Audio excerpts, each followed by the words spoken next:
Olá gente, tudo bem com vocês? Então eu vou fazer aqui um vídeo com algum material sobre desordem correlacionada. E aí esse vídeo ele atende aos meus alunos de doutorado que no momento estão trabalhando com isso, particularmente o Marconi, certo? Quanto também ele serve de suporte aí para o pessoal de física computacional, né, que foi meu aluno, que é meu aluno e que eventualmente me indaga sobre questões de desordem correlacionada e outros pontos aí, né. Bem, só contextualizando um pouquinho, né, já para um público de física um pouquinho mais avançado, mas ao mesmo tempo que pode servir para o pessoal de início de graduação, né. Então, uma grande classe de problemas que a gente estuda está dentro do escopo desse hamiltoniano aqui, que é um problema, neste caso aqui, unidimensional.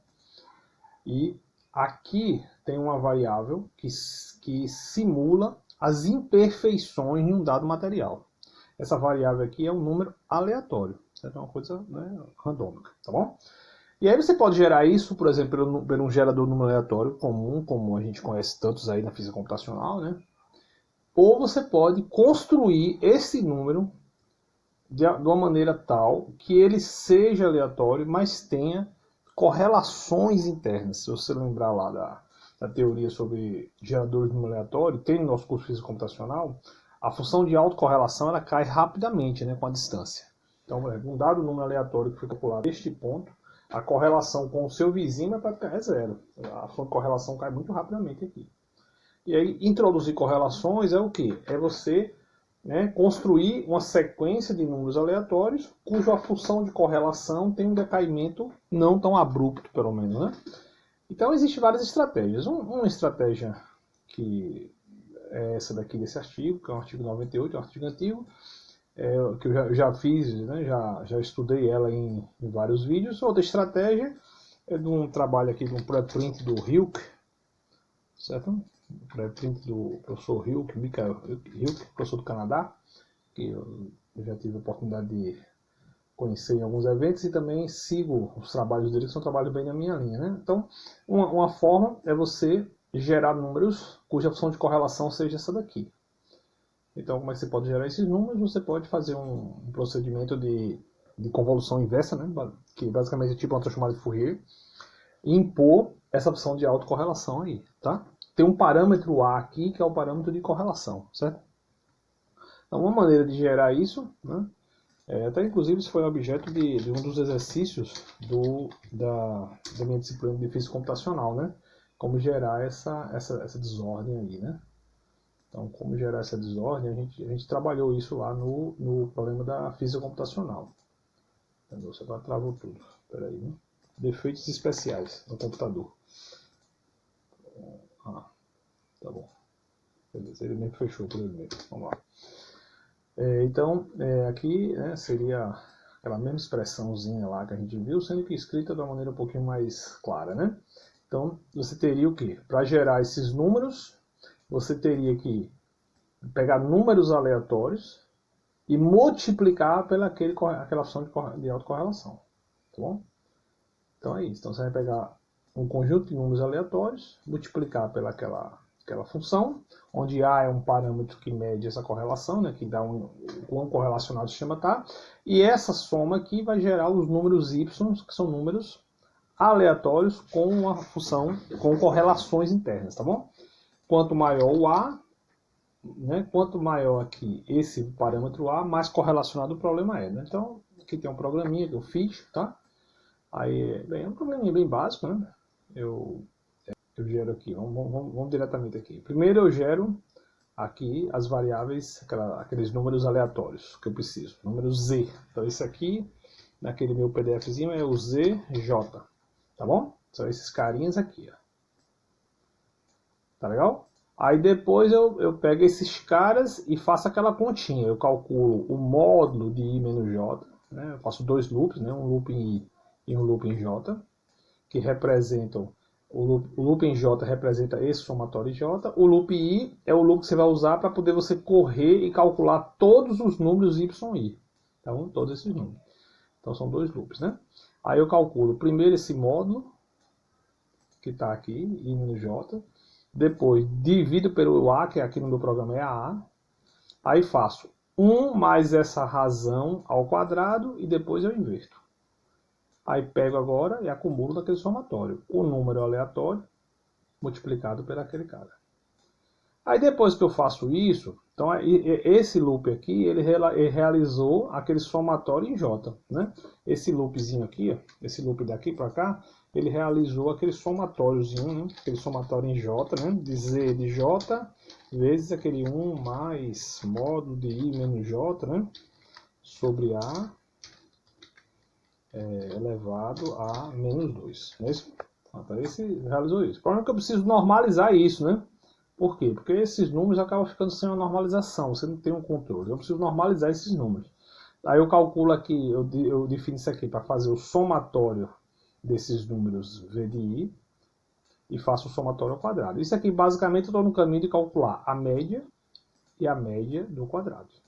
Fechei o loop em I. O que é que eu tenho agora? Eu tenho números gerados não normalizados. Preciso normalizá-los. Aí eu pego, divido esse somatório aqui por N, né? Esse somatório aqui, que basicamente representa barra sum de I, V de I, basicamente é isso, né?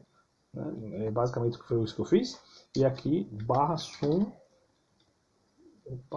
somatório em I, né? De I, de V de I ao quadrado, né? Dá um comentário aqui para poder ficar pronto. Aí agora o que é que eu faço? Para poder ser a média, eu divido ambos por N, né? Então isso aqui agora, né? Esse R1 representa a média daqueles números. Então o que é que eu faço? Subtraio, dentro desse loop aqui, eu subtraio esse número da média, para que ele tenha a média 0, e divido pelo desvio padrão, né? Então esses são números aleatórios que têm média 0, desvio padrão 1. Tá bom? Aí escrevo eles no arquivo. Então vamos ver como é que ficou esse meu programinha aqui, tá? Vamos ver como é que ficou. Cadê? Correções, isso. Vamos ver aqui como é que ficou esse programinha. Ele roda bem rapidinho. Né? Só para lembrar aqui, esse programa eu estou dando dado de entrada usando esses argumentos aqui. Eu tenho dois argumentos de entrada, né? Eu tenho o argumento AA e o argumento SS, que é a semente do gerador número aleatório. Eu estou usando o gerador RAM1. Aí eu uso aquele esquema do comando atof e o atoy, né? O primeiro argumento que eu dei a entrada, ele converte num real, que é o AA, que é o parâmetro de correlação, e o segundo argumento que eu entrar, ele converte no número inteiro, que vai ser a semente do gerador, tá bom? Então, na hora que eu compilo o programa e que eu executo, eu preciso executar com dois parâmetros. Um é o primeiro parâmetro, que é o parâmetro de correlação, que será convertido no parâmetro real, e outro parâmetro inteiro, eu botei 1 mesmo. Tá bom? Então esse é um caso aí onde o parâmetro de correlação é pequenininho. Vamos agora para um caso onde o parâmetro de correlação é grande. É só trocar o primeiro argumento por 20. Então com isso eu tenho aqui dois casos. Eu tenho um caso onde eu tenho um potencial, né? Ou seja, o potencial que eu estou chamando é o quê? É essa sequência aqui dos números y e i. Tá bom? Essa sequência. Então vou pegar esse número e vou comparar com o caso 20. Então, o que acontece do ponto de vista da distribuição? Fica um negócio meio doido, né? Ó, o preto, a linha preta é o dado com A igual a 1, com o parâmetro de correlação A igual a 1. A linha vermelha, ela é com A igual a 20. Aí, visualmente, não dá para o cara ver muito assim, olhando só a sequência dos números y e i. Vamos ver a função de autocorrelação? O programa também calcula ela, tá? Eu já discuti como é que calcula a autocorrelação lá no curso de Física Computacional 1, né? Então vamos ver aqui, cadê? Aqui, então tá aqui, tá aqui. Tá bom? Então, olha o que acontece. A autocorrelação para A igual a 1, que é a curva preta, ela cai rapidamente com a distância. Lembra que eu falei? Que rapidamente ela cai com a distância. Agora, para A igual a 20, ela demora mais a cair. Ela tem um por quê? Porque o comprimento tipo de correlação, ele é grande. Ele é maior do que zero, né? Tá bom? Ele tem uma distânciazinha maior aí para cair. Compreendeu, gente? Isso aí o que acontece quando você aumenta essa correlação, né?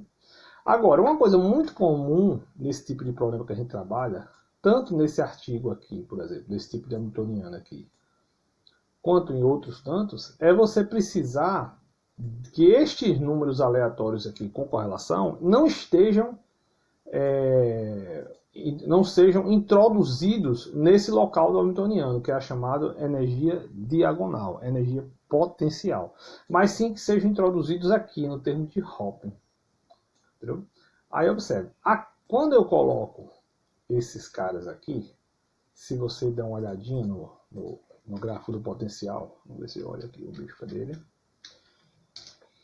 Vamos dar uma olhadinha nesse gráfico do potencial. Tanto para A igual a 0 quanto para A igual a 20, esses números eles têm média 0. E foram assim definidos, né? Aí eles têm média 0. Entendeu? Aí não é interessante, num modelo desse aqui, você colocar números aleatórios com média 0 no termo de Hopf. O Hopf é energia cinética. Se você botar energia cinética a 0, ninguém anda. Então, não é. Então é interessante eles fazerem algumas transformações. Transformações com o potencial. Você pegar esse potencial aleatório gerado por essa fórmulazinha aqui, essa sequência de números aleatórios, e fazer uma transformação nela. Que transformação é essa? É uma transformação que estes números mantenham aproximadamente a mesma correlação interna, mas que eles sejam agora, eles não tenham o termo, por exemplo, de média 0. Aí uma coisa bem, digamos, simples de fazer é chegar nesses números e somar uma constante, somar 5. É uma estratégia. Ela não é uma estratégia, eu já usei essa estratégia, não é a melhor estratégia não, mas é uma estratégia. Agora eu vou explicar para vocês qual é o problema dela. Vamos olhar aqui a distribuição de probabilidades, ou seja, o histograma, né? Como se fosse o histograma para essa série aqui. Então venho aqui no Grace, eu ensinei a fazer isso também lá no curso de Física Computacional 1. Mas a gente vai fazer aqui com o Suzy Grace. Então venho aqui no Transformation, no histograma. Aí eu marco o cara que eu quero fazer o histograma, eu digo quais são os limites. Vem mais ou menos aqui de menos 2,5, 3 até 3. Então bota aqui. Vai de menos 3 até 3. E eu vou botar 100 caixinhas, tá bom? Aí faço o histograma. Fiz no primeiro arquivo, marco o segundo, fiz, pronto. Escondo esses arquivos agora, dou um hide neles e ficam só os histogramas. Olha o que acontece com o histograma. O histograma desse tipo de potencial, ele tem um jeitão parecido com a gaussiana. Então, se ele é meio gaussiano, ele vai ter essa cauda aqui que você não vai saber bem qual é o fim dele. Então, se você bota aqui, por exemplo, a média dele é 0, mas o limite máximo dele é 3 ou menos 3, e isso pode, como é gaussiano, você não vai ter exatamente o ponto de fechamento. Entendeu? Então, isso é meio ruim de você saber os limites. Então, se você somar uma constante aqui, você pode até somar 10, por exemplo. Tudo bem, mas é uma estratégia ruim de você... Assim, uma estratégia que pode ser usada, mas não é a melhor estratégia. Eu já usei essa estratégia, mas não é a melhor. Né? Uma maneira de você transformar esses números aqui em números aleatórios com correlação, mas sem esse problema dessa caudazinha aqui, quando você não sabe bem onde é que ela vai parar, e aí também você não sabe bem os limites aqui direitinho, e aí fica mais complicado controlar a existência ou não de números zeros na distribuição deslocada, é uma maneira você usar, por exemplo, a tangente hiperbólica. Se você calcular aqui a tangente hiperbólica desses números, eles vão ficar... Né? Vamos fazer o seguinte.